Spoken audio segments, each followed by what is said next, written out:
Eyebrows were raised when a new world number one was announced by the International Tennis Federation (ITF) on social media last week.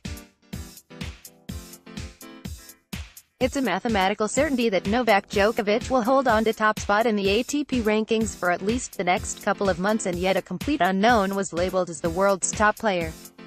Germany's Peter Heller is ranked as the 589th best player on the planet according to the ATP leaderboard, but he rose to the summit of the ITF's controversial new ranking system after reaching the final of 25K event Nusseluk. In fairness to the 26-year-old Bavarian, he was actually at a career-high world no. 273 at the end of 2018, not too far away from a first appearance at Grand Slam level. But as was the case with many players, his ranking was slashed as the ITF revamped their own system. From 2019, players will only earn ranking points at Tour and Challenger level events, while also going deep in ITF 25K events. Those who go out before the finals at 25K events and who are competing in 15K tournaments won't get any ATP rankings points anymore.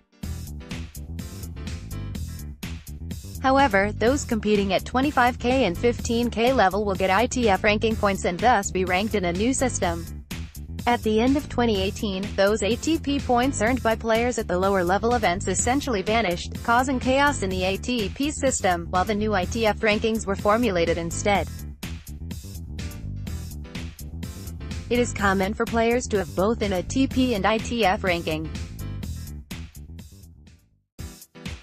Funny yet frank. In a 20-minute phone call, Heller describes his achievement as a cool thing, although he confesses his disappointment at seeing his chances of featuring at the top level slide.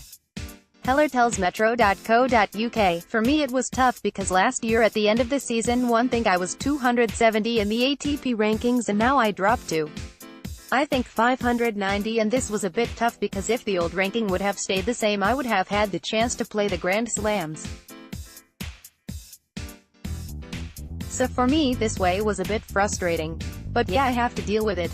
It's the dream of every player to play the Grand Slams. Of course it was my goal during the last season, but then suddenly they said they will change the rankings system, so it was kind of a pity for me because I played my best season. I think I would have deserved to get the chance to play there. So yeah, they took the chance to play there this year." Heller had climbed from World No. 778 inside the top 300 in 2018, while also spending his time on the road concluding a psychology degree, but all that hard work on court was undone courtesy of the introduction of the ITF World Tennis Tour rankings. So did last season feel like a waste? Not completely, because I can play in the Challenger tournaments. I get direct entry to the main draw, he adds. That's a good thing for me because for the Challenger tournaments always the best 4 ITF players get to play in the main draw. I'm in every main draw in the Challengers, that's the good point. I had pretty good chances to play the Grand Slams this year, so this was the frustrating part, yeah, because I dropped to almost 600, while direct entry to Challenger main draws is a plus for Heller. He thinks there is nothing good about the new system. No, nothing. Really nothing, actually, he says of the potential positives. Just for me that I can play now the Challengers, but actually I have to say nothing because there are less tournaments, smaller draw size, so I think less players have opportunities to play, and they even have an entry fee for the main draws now, so the prize money is even less now. There is nothing good about it. ATP 1. Edmund 282. Norrie 653. Evans 1474. Ward 1795. Clark 1966. Murray 2227. Choinsky 2838. Brody 2959. Klein 36910. Ward 405. ITF 1. Draper 752. Hoyt 893. Glasspool 1094. McHugh 1605. Peniston 2166. Choinsk 2267. Whitehouse 2438. Watson 2629. Findle Hawkins 29610. Clark 311. You kind of have to look at both rankings. If you collect ITF points it doesn't help you for the ATP ranking. You have to be high enough in the ITF ranking to get the chance to get ATP points. That's the weird thing, because you have to be high enough in the ITF ranking and then you have to start from zero in the ATP ranking, so that's the shitty thing. Yeah, things are set to get even worse for lower-ranked players in 2020, with the last few remaining ATP points set to be completely removed from all ITF events. They said it, but I don't know, Heller continues. Maybe they will change something, because I heard a lot of players are protesting against it, so maybe they listen to the players and they change something. I don't know. I hope so. Heller is not alone in his concerns. A petition campaigning against the rule changes has been signed by just over 11,000 people at the time of writing.